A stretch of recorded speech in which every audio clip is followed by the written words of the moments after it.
Assalamualaikum warahmatullahi wabarakatuh.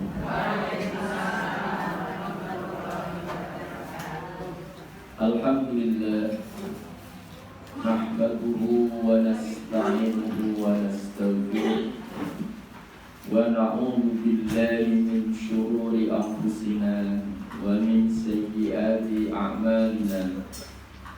Man yahdihillahu fala mudilla lahu wa man yudlilhu fala hadiya lahu. Asyhadu an la ilaha illallah wahdahu la syarika lahu wa asyhadu anna Muhammadan abduhu wa rasuluhu la nabiyya wa la rasula ba'dahu.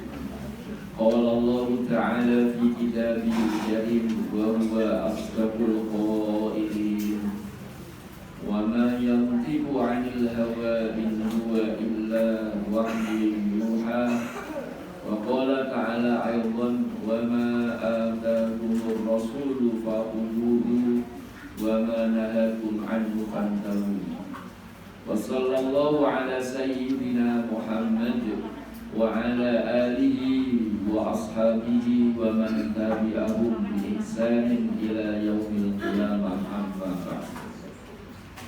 Baiklah ibu-ibu yang dirahmati Allah, ini Yusuf sudah sembuh alhamdulillah. Semoga yang sakit-sakit segera diberi kesembuhan oleh Allah Subhanahu wa taala. Amin. Baik. Kalau tidak salah kita masuk ke bab ke-10 Mujahadah kalau tidak salah ya. Halamannya halaman 64. Halamannya halaman 64.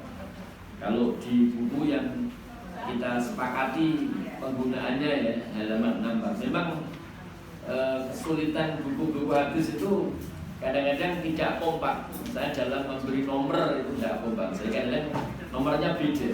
Misalkan begini, hadis ini diriwayatkan oleh Imam Muslim dan Bukhari, misalkan itu ya. Nah, kemudian bawahnya dikatakan Bukhari meriwayatkan dengan redaksi demikian. Itu kadang-kadang dijadikan satu nomornya, kadang-kadang dipisah nomornya. Nah, sehingga memang hadis berikutnya nomornya bisa berbeda antara buku satu dengan buku yang lain.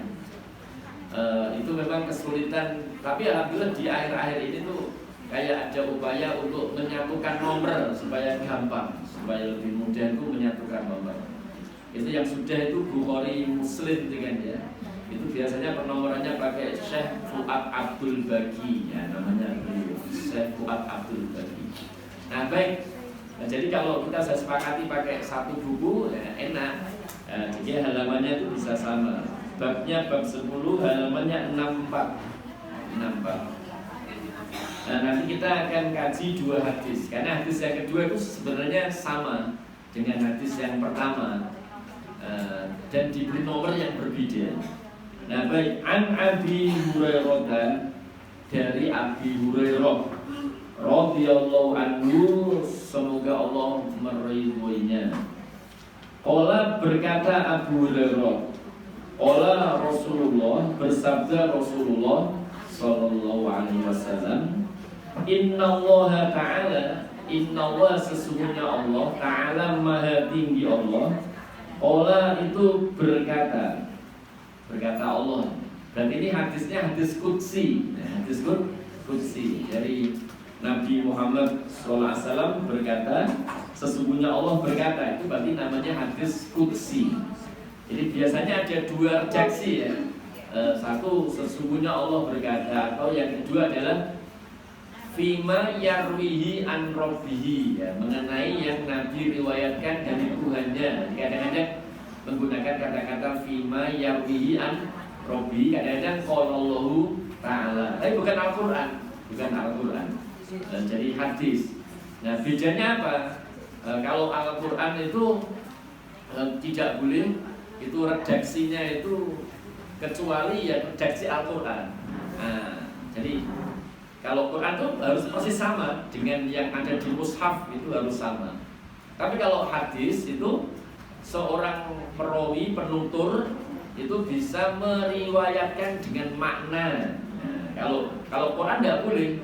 makna Allah misalkan menyebutkan dalam Al-Fatihah Alhamdulillahirabbil alamin. Terus kita tuh mungkin ada orang agak lupa misalnya. Sebentar itu apa ya? Itu intinya itu Allah memuji misalkan kalimatnya asanaulillah, diganti tidak bisa. Kalau hadis boleh, kalau Quran tidak boleh. Nah, cuman meriwayatkan hadis dengan mana bolehnya itu ada syaratnya. Syaratnya adalah si penutur, si perawi yang menuturkan itu satu memang ahli gramatika bahasa Arab. Nah, dia sehingga mengerti ini kata-kata maknanya sama. Nah, tapi kalau dia ahli gramatika tidak boleh. Itu baik ini. Jadi kalau Al-Quran itu tidak boleh, redaksinya itu dikarang sendiri dan tidak boleh, harus sesuai yang tertera di mushaf. Tapi kalau hadis qudsi andai penutur itu lupa, terus dia ingatnya itu maknanya demikian, terus dia meriwayatkan dengan makna, itu boleh.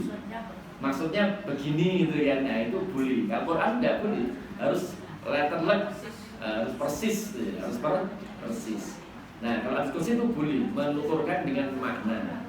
Nah baiknya hadis qudsi. Nah bunyinya begini, man adali, man siapa yang ada memusuhi, li untuk walian seorang wali. Nah, ini, siapa yang memusuhi waliku, walinya Allah. Nah, ini, siapa yang memusuhi walinya Allah. Iman siapa yang ada memusuhi li, bagiku walian wali. Nah, ini yang diutamakan kata-kata li dulu. Kalau dibuat normal ya siapa yang memusuhi waliku. Nah, tapi siapa yang memusuhi bagiku wali itu maksudnya waliku, tapi diutamakan domir mutakalim, diutamakan Allahnya dulu sehingga li walian, bukan walian li, tapi li walian. Jadi kalau bahasa Indonesia nggak ada, kalau bahasa Indonesia ya waliku gitu ya, tidak ada ku wali, tidak ada.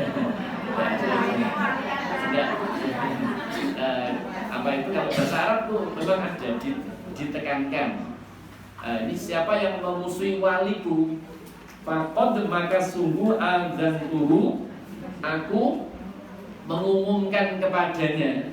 Kepadanya siapa? Kepada yang memusuhi waliku, aku umumkan bil harbi, dengan satu peperangan. Nah, jadi siapa yang memusuhi waliku, aku umumkan peperangan kepadanya.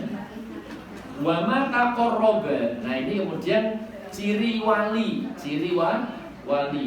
Wa ma taqarraba, dan tidaklah mendekat ilayya kepadaku abdi hambaku, bisain dengan sesuatu ahabba ilayya yang lebih aku cintai, mimma faraqtu alaihi, daripada yang aku fardukan atasnya. Jadi yang paling aku cintai dari amal hambaku adalah dia mengerjakan yang fardu, fardu. Misalnya begini, ibu-ibu sholat sunnah qobliyah, baru rakaat pertama imamnya qomat. Nah itu gimana ini? Tak teruskan rakaat kedua sholat qobliyah atau saya tinggalkan?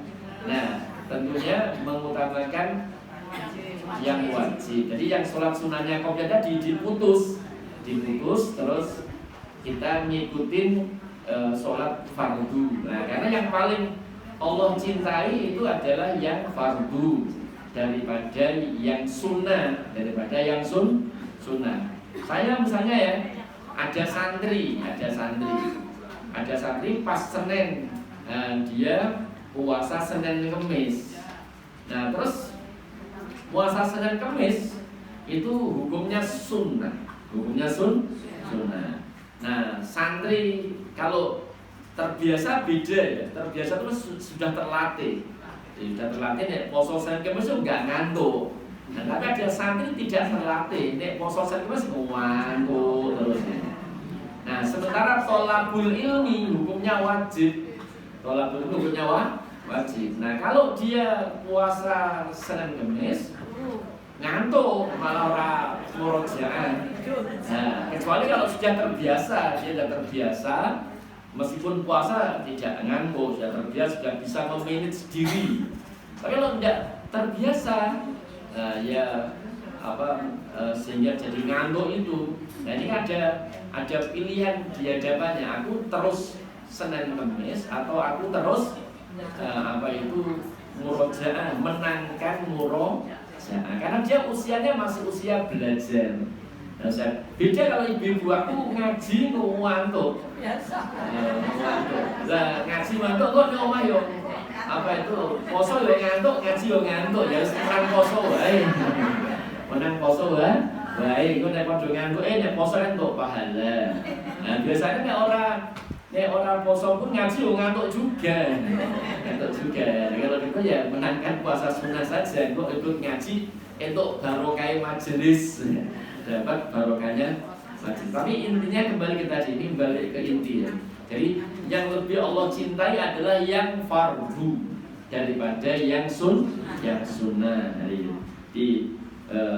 Tidaklah mendekat kepadaku hambaku dengan sesuatu yang lebih aku cintai daripada yang aku fardukan. Nah kemudian setelah mengerjakan yang fardu, baru mengerjakan yang sunnah.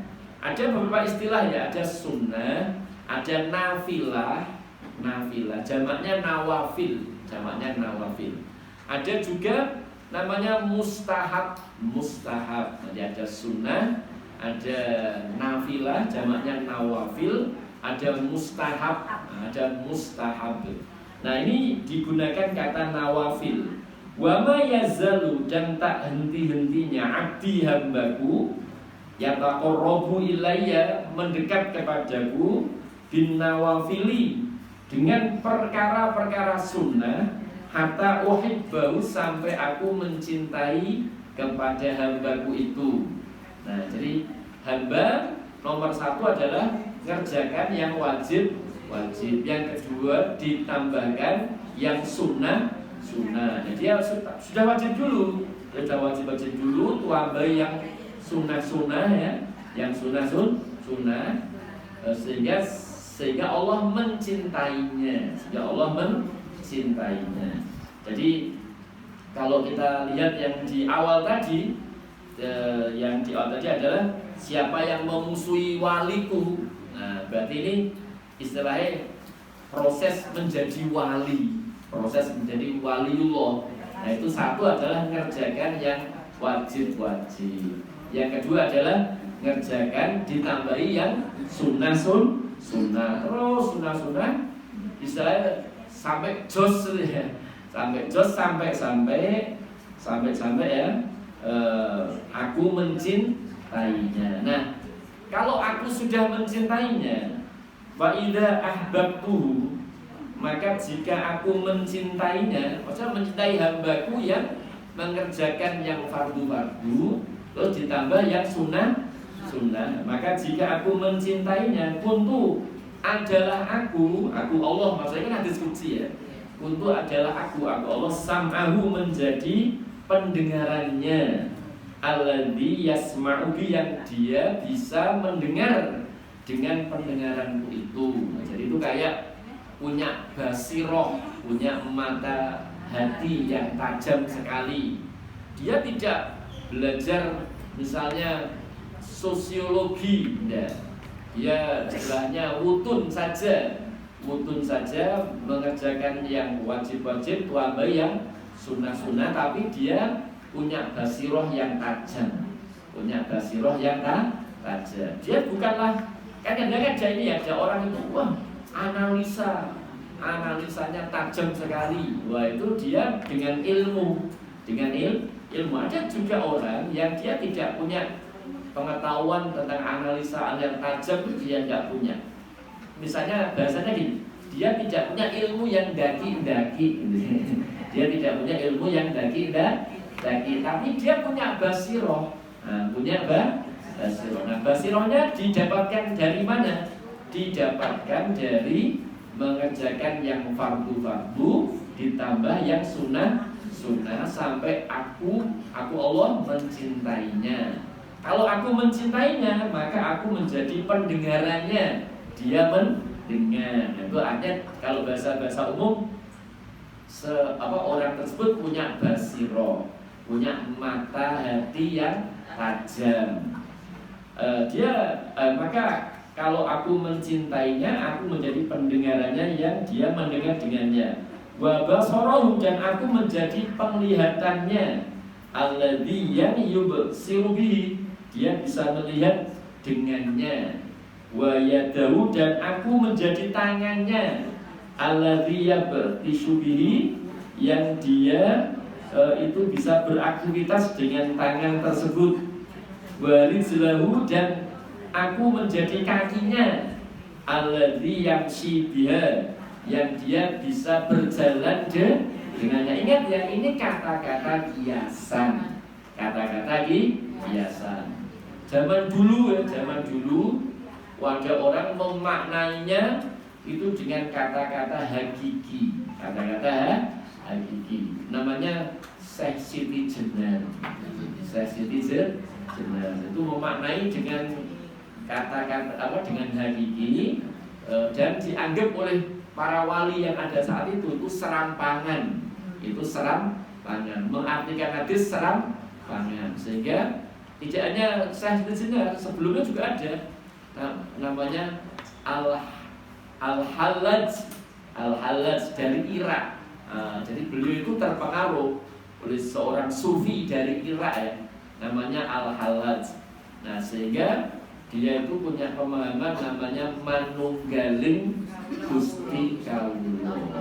Manunggaling Kawula Gusti. Itu kemudian mengartikan hadis ini sesuai pemahamannya.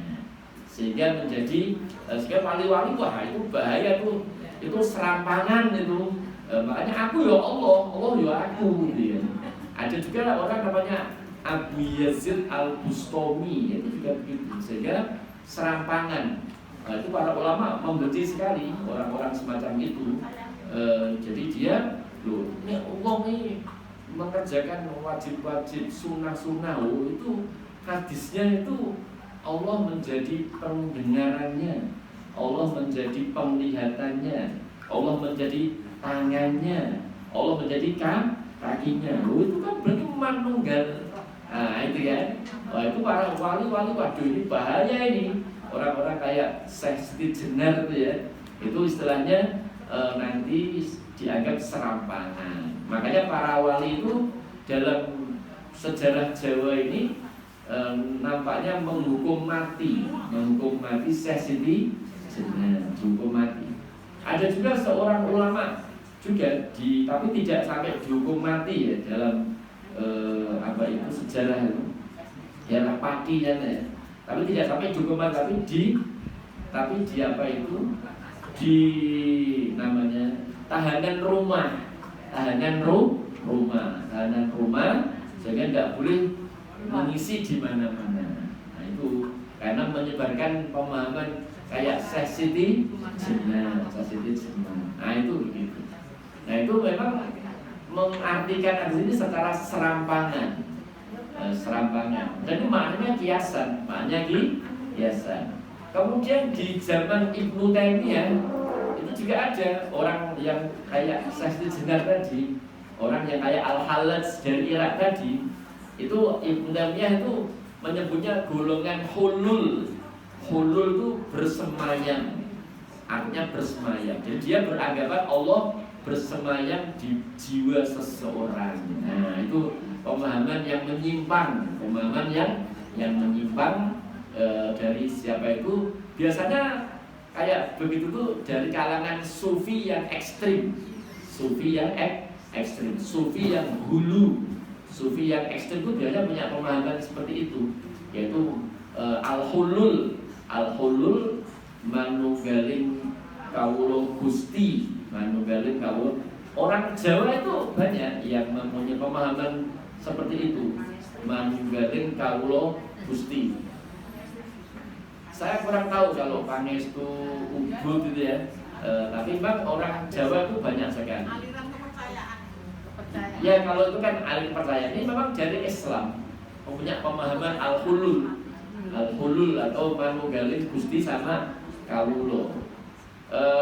Kadang-kadang diungkapkan dalam syair-syair.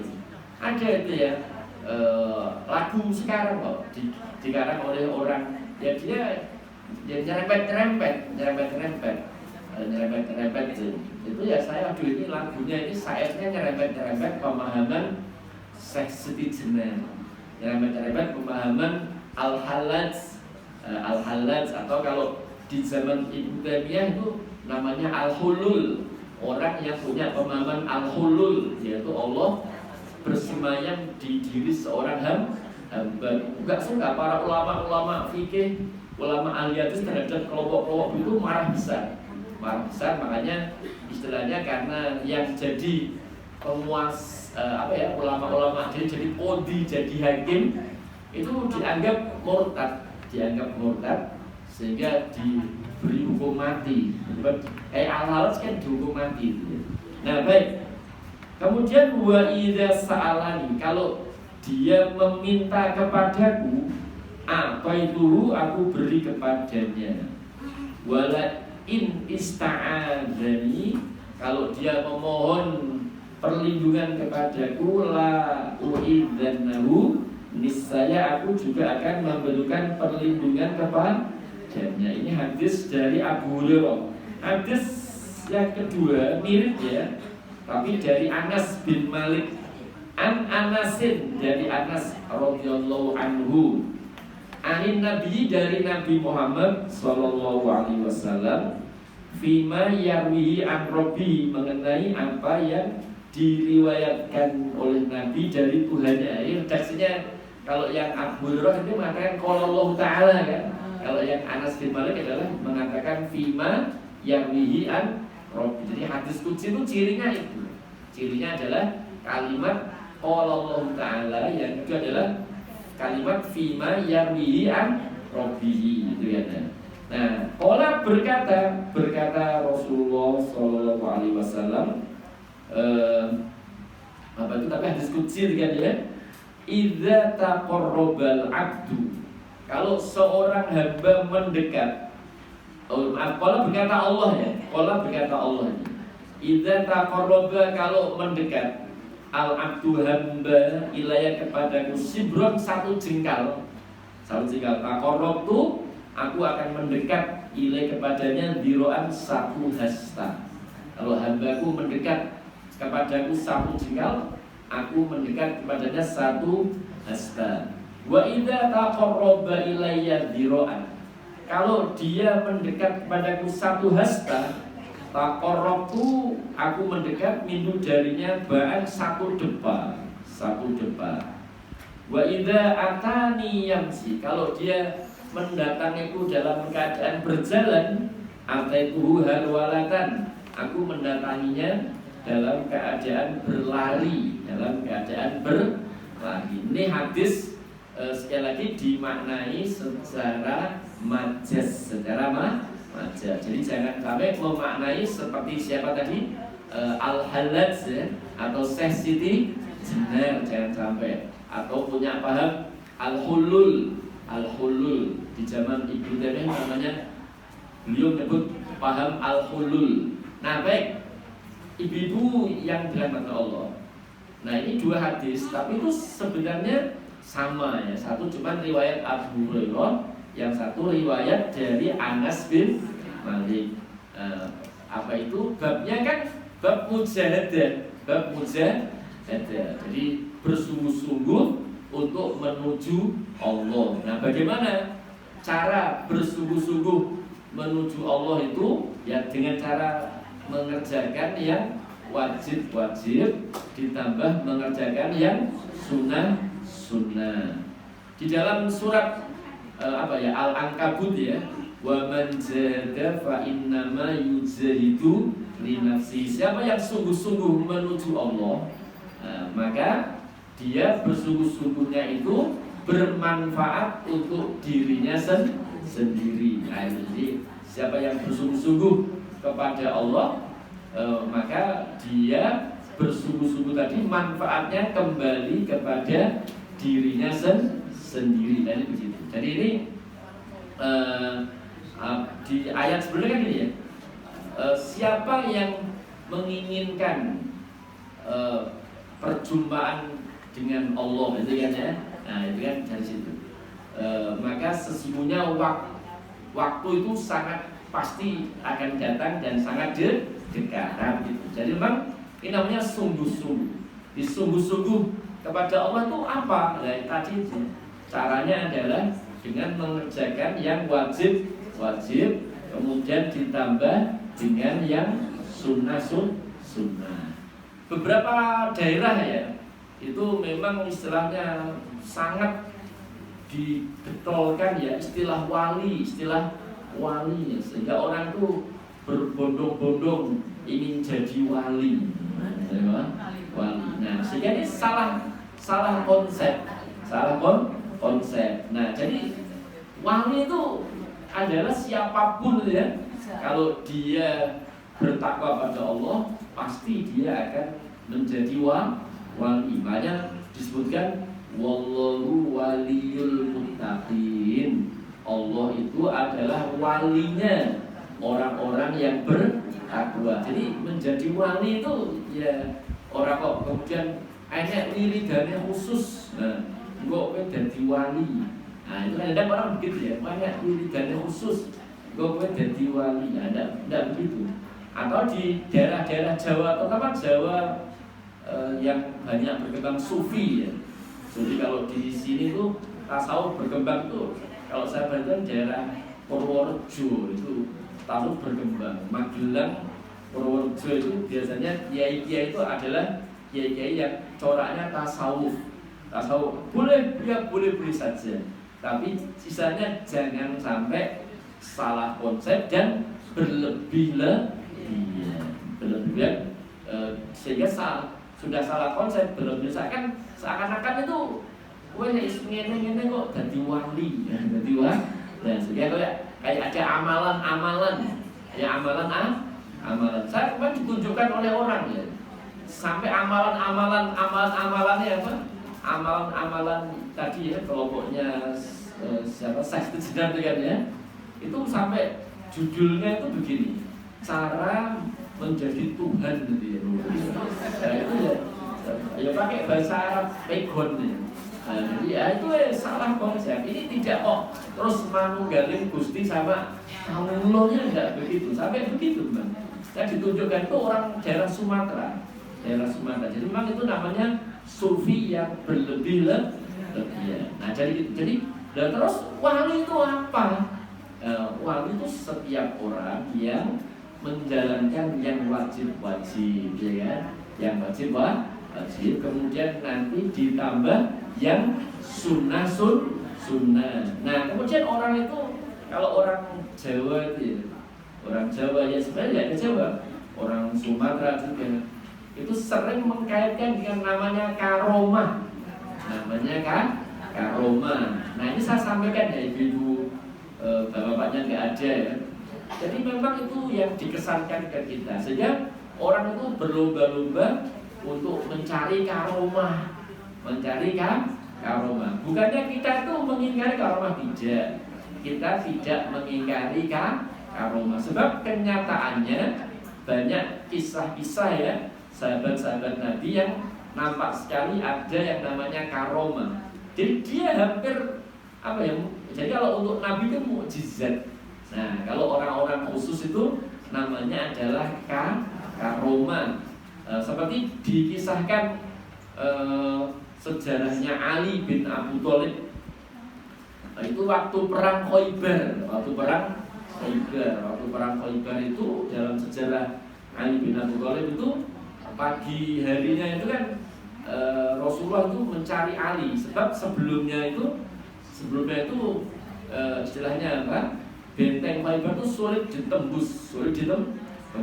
Wah, terus Rasulullah itu mengatakan demikian, besok akan aku berikan panji itu bendera ya, bendera kepada seseorang yang dia mencintai Allah, dan Allah pun mencintainya. Wah, itu ya kayak Abu Bakar, Umar, semoga aku benderanya ya aku. Nah, karena Nabi mengatakan besok akan aku berikan bendera kepada orang yang dia mencintai Allah dan Allah mencintainya. Wah, ternyata pagi-pagi itu Rasulullah mencari mana Ali. Wah, waduh, sing digoleki ge Ali. Wah, berarti dudu aku. Wah, hanya orang-orang, ya Rasulullah, Ali itu ya Rasulullah. Ali itu matanya sakit. Nah, terus Rasulullah mengatakan, enggak apa-apa, bawa ke sini. Matanya sakit. Nah, bawa ke situ tuh. Terus Rasulullah meludahi Ali bin Abi Thalib, matanya diludahi oleh Rasulullah SAW. Terus sembuh. Itu namanya karomah. Nah, apa? Namanya mukjizat. Kalau dari Rasul namanya mukjizat. Nah, kemudian betul ada bendera itu Allah berikan pada Ali bin Abu Thalib. Bendera itu Allah berikan pada Ali bin Abu Thalib. Nah, setelah Allah berikan bendera pada Ali bin Abu Thalib, Ali memimpin penyerbuan Khaybar, benteng Khaybar dipimpin oleh Ali bin Abu Thalib. Nah, memang sulit sekali untuk menjebol benteng Khaybar dari orang Yahudi yang istilahnya membuat makar ingin menyerang Rasulullah SAW. Padahal dia terikat perjanjian. Nah, kok ya seperti orang Yahudi sekarang kan, gencatan senjata orang itu kan ya. Jadi dulu begitu juga. Nah, ini orang Yahudi ini piye dong? Berjanji untuk menjaga barang-barang kota Madinah malah khianat. Nah, itu gimana? Nah, itu kemudian akhirnya apa? Rasulullah menyerang Khaybar kan tadi ya. Besok aku berikan bendera kepada orang yang Allah mencintainya, dia pun mencintai Allah. Nah, dikepung, hanya jebol. Yang jebol adalah pintu. Tapi itu yang jebol sebagian sahabat yang kendel-kendel lah ya. Nah, terus jebol pintunya, besar pintunya. Kalau kita namanya regol. Regolnya jebol. Nah, oleh Ali diangkat. Nggak mungkin itu bisa mengangkat regol. Ibu-ibu pernah kok ke capit kurang ya? Itu kan regolnya gede banget. Nah, ini kayak gitu loh. Itu nggak mungkin regol kuat ngangkat. Tapi oleh Ali diangkat. Nah, namanya karomah. Jadi memang ada. Makanya kita itu tidak mengingkari karomah aja. Jadi kita sama sekali tidak mengingkari karomah. Ini contoh ya, karomahnya Ali bin Abu Thalib. Nah, kemudian misalnya lagi ada karomahnya sahabat yang menaklukkan Persia. Wah, itu kehalang sungai. Terus nyebrang sungai pakai kuda. Kudanya bisa berenang. Padahal sungainya deras sekali. Cuma memang sebagian ulama mengatakan enggak, itu memang kuda Arab bisa berenang. Enggak, itu karomah. Wallahu a'lam bishawab. Tapi memang ada namanya karomah itu ada. Kita tidak mengingkari adanya karomah. Yang kita ingkari adalah periwayatan mengenai karomah itu. Sebab kadang-kadang orang menceritakan karomah tapi gedebus. Masa gimana? Jadi gini, kenapa kok ada kayak begitu-begitu? Jadi ada seorang murid dari seorang misalkan syekh yang terkenal. Dia memang ingin mendapat hati di masyarakat. Nah, maka dia terus ngarang ceritanya ditambah-tambahi. Wah, aku muridnya, memang betul dia muridnya si A kan. Aku muridnya Kiai A karomah buku tenan ngene. Dia sengaja nambah-nambahin cerita alias gedebus tadi dengan maksud apa? Ternyata itu kayak itu, waduh, memang rumit sekali ya. Dimaksud apa? Lu aku kan muridnya si A. Aku ya nek ngono ya iso, gitu ya. Jadi dia tuh ingin menaikkan levelnya dengan cara seperti itu. Dengan cara seperti itu. Nah, itulah masalahnya di situ. Jadi karomah itu sekali lagi kita tidak mengingkari karomah. Tidak mengingkari kan? Tapi kita itu istilahnya ngecek and recheck riwayatnya.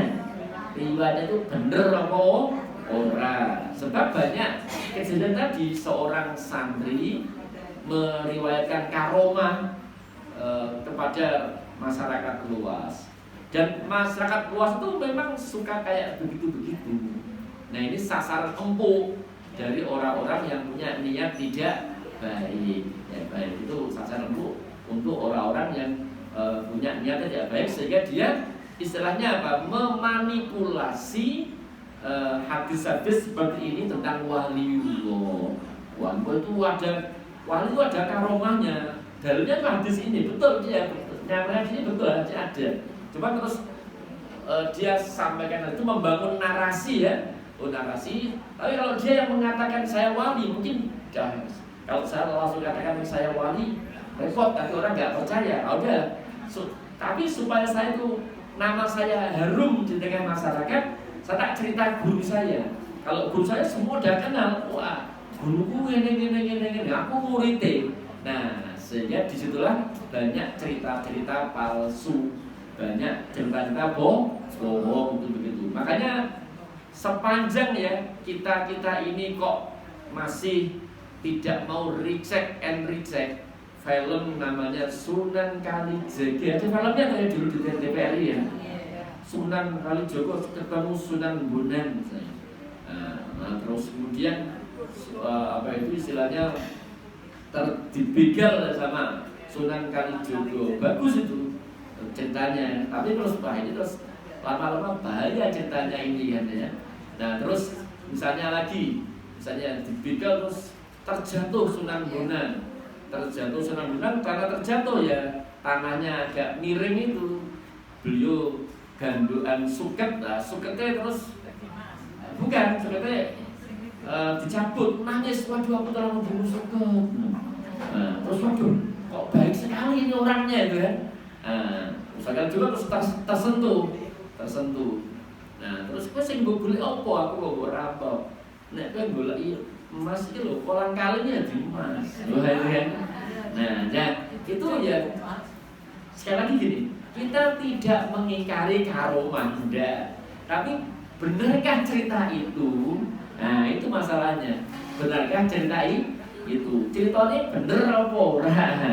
Jadi masalahnya di situ, benarkah ceritanya tersebut? Kalau karomah memang ada, diturunkan dari hadis ini, ya kan? Siapa yang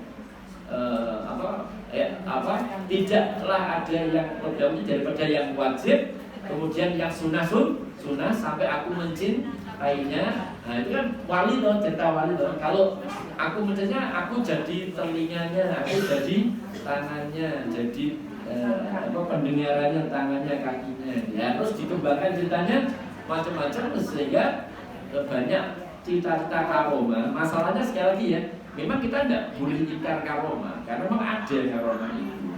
Hal yang mudah sekali bagi Allah. Masalahnya itu bukan ingkar karomah atau percaya karomah, tapi maksudnya periwayatan mengenai karomah. Periwayatan, betulkah ceritanya seperti itu? Nah, tapi karena orang-orang kita itu sudah membombastis ya, cerita-cerita karomah, sehingga di masyarakat itu berkembang tanpa ada recheck and recheck. Jadilah orang-orang itu mudah dibodohi. Dibodohi oleh siapa? Oleh oknum-oknum yang tidak bertanggung jawab. Nah itu begitu. Jadi hanya mudah dibodohi oleh orang-orang yang tidak bertanggung jawab. Aku ini wakilnya Rasulullah. Gue kepengen selamat orang. Nah, padahal kalau dia adalah seorang ulama, seorang kiai, ingin memberi pencerahan pada umatnya, gue pengen selamat, iya, gampang selamat. Ngikutin petunjuk Allah, ngikutin syariat Allah, kan begitu ya. yang wajib-wajib dikerjakan. Kemudian tambah yang sunnah. Gue mesti dicintai oleh Allah. Nah, bukan kayak tadi itu. Gue pengen selamat dicintai Allah. Gue melu aku. Wah, terus dia seakan-akan nih kayak wakilnya Rasulullah. Kayak malah wakilnya Gusti Allah gitu. Nah, itu memang orang-orang kita tidak pas dalam menceritakan. Makanya para guru-guru kami yang dulu belajar di Mekah ya, itu tidak senang cerita-cerita karomah itu. Kami kan kebetulan dari Lasem ya, Rembang. Itu banyak yang kiai yang tidak suka cerita-cerita bombastis itu nggak suka. Lah terus gimana? Diutamakan cerita-cerita ilmu, ilmu. Jangan cerita-cerita seperti itu. Dan itu diceritakan oleh muridnya Syekh Yasin Al-Padani ya, yang masih hidup di Mesir. Itu ada seorang muridnya ahli hadis Indonesia namanya Syekh Yasin Al-Padani. Tapi punya murid yang masih hidup, dia Syekh Mamduh dia, yang ada di Mesir. Itu anak-anak NDM ada yang belajar di sana, lulus terus saya belajar di mana? Saya arah-arahkan, belajar di sini. Nah, itu cerita Syekh Mamduh itu, bahwa memang ketika beliau belajar di Mekah zaman dulu itu tidak suka, Syekh Yasin itu nggak suka cerita-cerita keramat, nggak suka. Ceritanya apa? Ceritanya kesungguhan belajar, kesungguhan menghafal. Nah, tapi kalau orang-orang itu suka ternyata saya pindah di Solo juga ada cerita-cerita kayak begitu. Mohon maaf ya. Kita seringnya cerita Mbah Sirot. Itu begini. Saya mendengar kayak gitu. Oh, saya merekam. Oh, ada kayak begitu. Itu kalau guru-guru kami itu seperti cerita saya Mamdu itu enggak suka.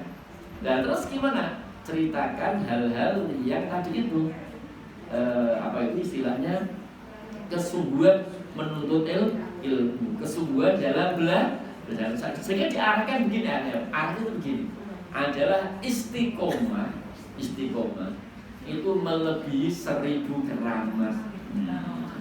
Di istiqomah itu melebihi 1000 keramat, karomah. Kalau orang Jawa bilangnya keramat, keramat benar.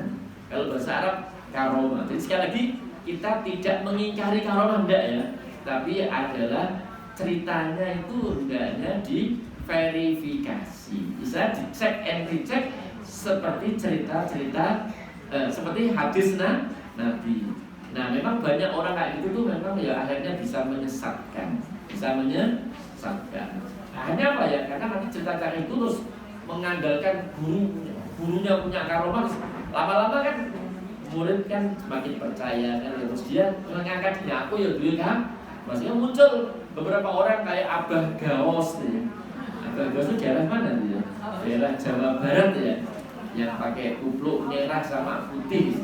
Abah Gaos ya. Ada orang namanya Mama Gufron ya. Mama Gufron kan? Ya karena orang-orang kita salah konsep mengenai karomah, terus misalnya dibombastisasi sehingga dimanfaatkan oleh sekelumit orang ya untuk menaikkan dirinya, untuk menaikkan dirinya. Nah, itu yang tidak benar. Kalau orang-orang kota kan tidak laku kayak gitu, malah diguyu. Kalau orang desa laku. Kalau orang kota begini, wah lu dia alumni S3, oh iya pintar atau S3 gitu. Kalau di kota itu, oh dia sudah S2, oh baru S2, tapi ini satunya S3. Wah itu kalau di sini ya, nah, itu lebih begitu. Kalau di desa enggak, karomah, banyak ada orang-orang nakal. Ada orang nakal tuh cerita semacam itu untuk menaikkan dirinya. Gampangnya ini, gampangnya adalah trik pemasaran. Gambarnya coro kasar itu hanya trik pemasaran. Dan dia itu dibilang punya aroma. Nah, makanya jawabannya tadi kita tidak mengingkari kan aroma. Tapi tadi itu, hanya kita ada cerita-cerita di YouTube banyak sekali kalau kita lihat cerita gitu. Saya punya guru saya itu pernah mau ke luar negeri, berangkat dari Solo ketinggalan pesawat. Lalu pesawatnya diundurkan sama guru saya. Nah, itu bener apa orang? Ya bener apa? Orang itu kalau saya tahun berapa itu adakah berita kalau itu ramai tuh ya, Bandar itu ramai, ada beritanya banyak. Kalau nggak ada ya hanya ditebus saja. Makanya hati-hati. Jadi sekali lagi kita tidak mengingkari karomah. Karomah itu ada. Sekali lagi biasanya Allah ingin menolong hamba-hambanya yang berdakwah, yang mungkin ada kesulitan-kesulitan.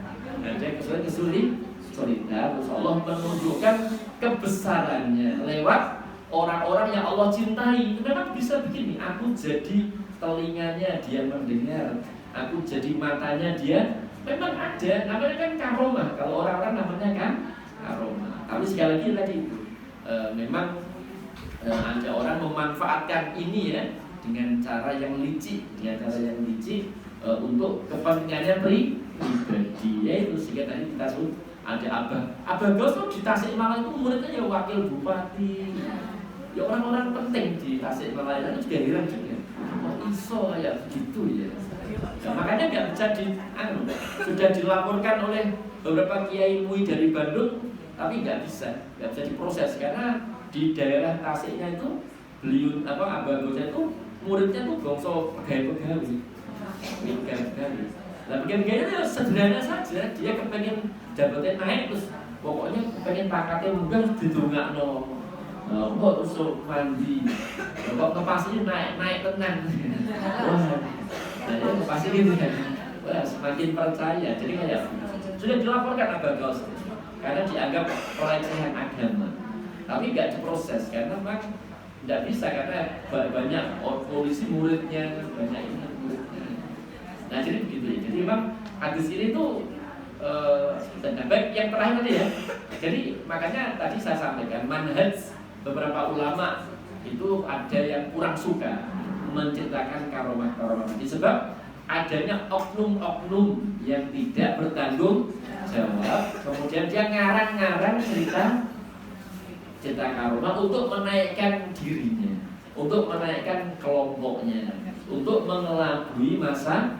Nah, makanya ada yang tidak suka cerita-cerita seperti itu. Nah, kemudian yang ditekankan istiqomah. Nah, sekali lagi kalimat yang tadi saya sampaikan ya, istiqomah itu melebihi 1000 keramat, 1000 keramat, 1000 karomah itu ya. Itu banyak sekali dinyatakan oleh para ulama. Jadi istiqomah kita, misalkan ibu-ibu kalau saya istiqomah seperti Ustazah tadi ya, istiqomah dalam mempraktekkan tahsin ya. Jadi kalau di rumah sudah lali ya. Saya juga dulu dari tahsin begitu. Wah, pas ngarepe guru ya, wah iso, nek omah harus balik semula. Biasanya begitu. Tapi selama-lama ya, baru biasanya kalau bisa bertahan itu kalau pengalaman saya itu setoran kalau sudah 5 juz. Itu pengalaman saya kalau sudah 5 juz setoran tahsin bil mujawadah itu baru konsisten. Tapi kalau baru 1 juz setoran belum konsisten, itu balik mana seperti semula. Memang agak susah ya menjaga itu. Saya pengalaman saya itu 5 juz setoran mujawadah itu baru bisa konsisten. Apal. Nanti kan setoran boleh juga binalur. Tapi intinya itu 5 juz lah ya. Setoran itu entah apalan entah tidak konsisten itu insya Allah bisa konsisten. Nah itu namanya istiqomah dalam tampil. Awal sekarang istiqomah ya. Kalau saya lu kepengen istiqomah kok agar bar sholat tuh orang kita rong kebet. Nah kan nanti pas 1 juz loh, terus pulang, enek WA, saya tak jawab. Banyak kita dulu Facebook, dulu Instagram harus penyakit deh. Nah itu memang begitu. Tentang istiqomah itu berat sekali. Karena istiqomah itu melebihi 1000 karomah, 1000 kan. Jadi makanya kita tidak usah perlu mencari-cari. Banyak orang Ada lagi yang mirip-mirip ya di orang-orang pondok itu mencari ilmu laduni. Mencari ilmu lah itu kalau kiai-kiai daerah kami Rembang tuh nggak suka. Ilmu yo kok laduni, ilmu yo tenanan ngapalno, pelajaran dicatat, diulang-ulang, didiskusikan. Itu ilmu lainnya kok boleh ilmu kok laduni enggak.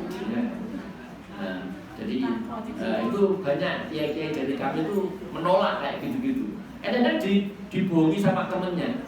Ada anak mencari ilmu laduni, wah dia tuh istilahnya menyendiri di tepi, kalau saya kan di tepi pantai kan ya, jadi lempar telur busuk, wah kok ilmu laduni.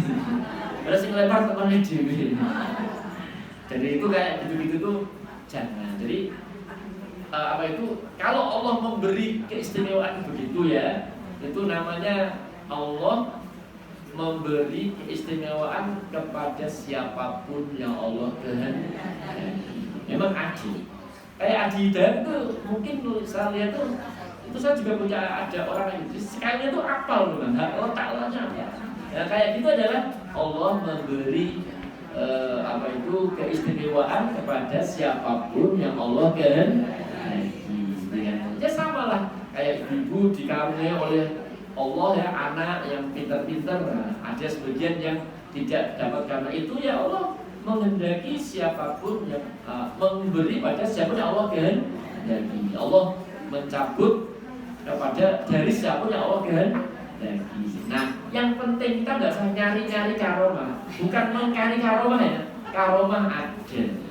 Ya, kita ingat hadis tadi menunjukkan adanya karomah, tetapi bagaimana caranya? Yang penting kita tadi melaksanakan yang wajib ditambah yang sunnah. Nah, adapun nanti dapat keistimewaan atau apa itu gampang.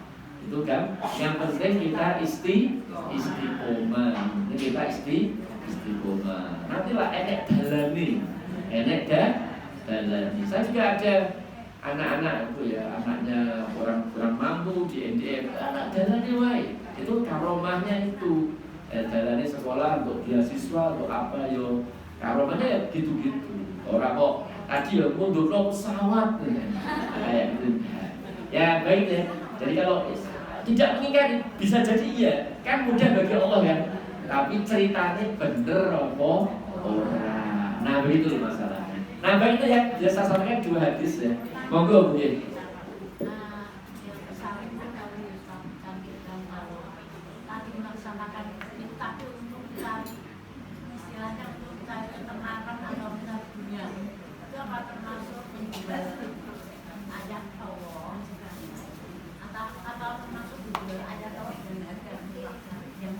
Yang mana yang?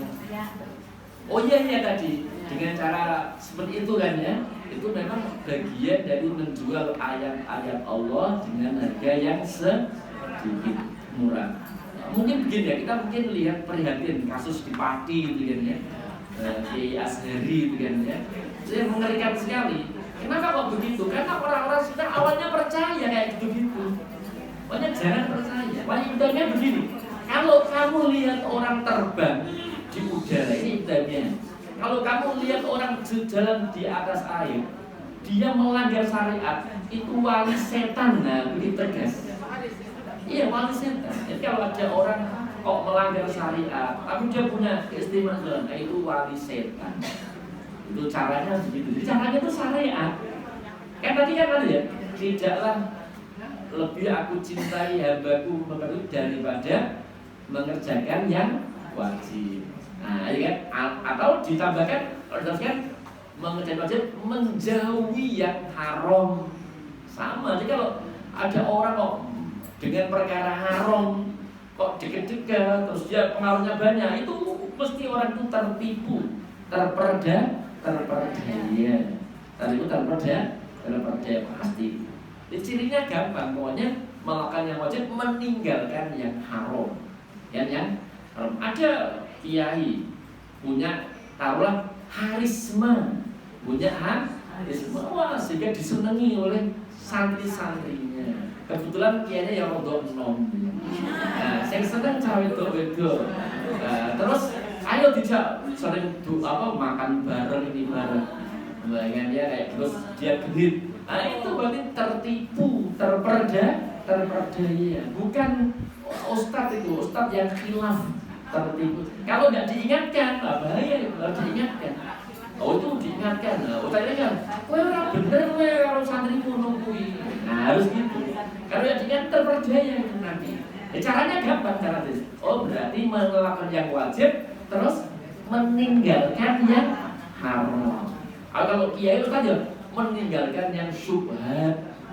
Jadi kalau kiai aneh-aneh lagi melakukan yang subhat gitu kan, subhat. Ya begitu kira-kira ya.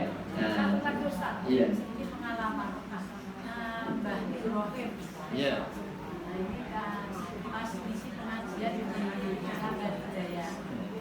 Terus anak saya itu kan sakit lupa terus saya lapor sama Mbah Bahim. Sarani terus mari terus sampai pagi itu artinya apa? Ya. Bisa jadi doa yang makbul. Doa yang makbul. Mungkin tadi beliau pas ngisi semangat mendoakan agama Allah, nah, doanya makbul. Nah, bisa jadi begitu. Makanya kan kita lihatnya itu tidak gejalanya. Kan gejala kayak gitu. Lihat adalah beliaunya kayak apa? Oh memang beliau untuk yang wajib-wajib tenanan. Apa sunnah beliau hati-hati nih perkara yang jadi itu jangan lihat tadinya hasilnya tadi. Makanya besok itu ada cerita Dajjal. Dajjal itu memberikan makanan pada saat kelaparan. Itu Dajjal begitu banyak. Jangan lihat gejalanya. Tapi lihatlah, oh beliaunya itu nek bangsa wajib-wajib tenanan. Nek bangsa sunah-sunah diupayakan. Nek haram-haram ya ditinggalkan. Nah itu waliullah insyaallah. Jadi lihatnya itu bukan ini hasilnya. Ada bisa istilahnya istidraj bisa. Makanya lihatnya itu bukan gejalanya tadi, tapi hariannya itu tahajudnya kuancen tenan loh. Oh beliaunya itu sedina itu maca Quran ora mati rong juz, nah kayak gitu-gitu. Nah, jadi bukan ya gejala-gejalanya tadi. Gitu ya kira-kira ya. Nah baik, ada yang lain lagi mungkin? Monggo mungkin.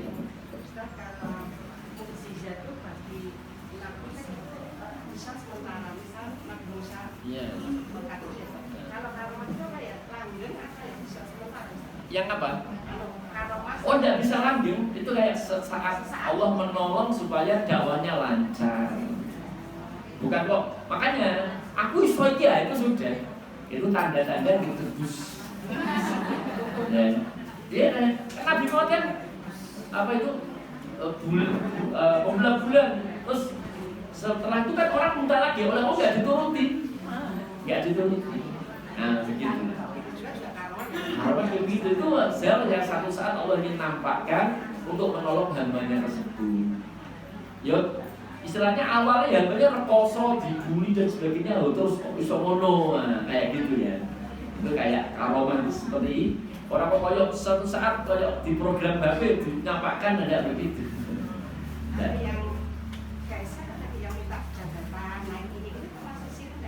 nah dilihat itu, jadi itu adalah pertama sudah salah konsep. Agama itu bukan untuk aku ngaji, sholat, dan jabatan yang lain. Adalah dalam rangka untuk menjalankan perintah Allah, untuk dekat pada Allah. Jadi orang-orang tadi sudah salah konsep. Iya, minta doa enggak masalah, tapi kepenginannya sudah salah. Kan mestinya kan aku ini pejabat saya ini, aku amannya oke, betul dah. Dan orang tuh enggak sudah kepengen ini. Itu sudah salah di awal. Makanya dulu sahabat-sahabat mendapat amanah innalillahi wa inna ilaihi raji'un. Ya kok gitu? Karena amanah ampun. Lah orang sekarang dapat tepuk tangan. Wah, gitu ya. Itu sudah tanda-tanda nih ada kesempatan nanti korupsi. Iya kan? Makanya bukan itu. Karena sejak awal tuh Islam tuh memandang jabatan kok itu amanah. Itu kan ciri orang jabatan itu kehormatan seakan-akan rezeki nomplok itu cirinya adalah malah senang sekali. Kalau sahabat enggak, malah prihatin. Soalnya aku iso ora iso. Nah begitu kita ini. Banyak orang-orang tadi salian itu sudah salah konsep. Kalau sejak awal dia pokoknya cari bosok begitu, nggak peduli. Nek kudune donga ya njaluk donga, nek kudune kemukus ya para kemukusan. Kan gitu ya, orang dia salah pikiran dulu. Salah pikiran dulu. Ya kalau memang minta doa ya nggak sampai sirik ya. Cuman orang tadi sudah salah pengertian dulu. Orang tuh bener tuh nomor satu pemikirannya bener, mindsetnya bener. Itu nomor satu, mindsetnya bener. Kalau mindset salah ya memang bahaya. Nah begitu kira-kira ya. Nah jadi kita itu jangan salah mindset, jangan salah pikiran. Nah baik itu, insya Allah ada yang lain sebelum kita akhiri satu lagi nih. Waalaikumsalam. Iya.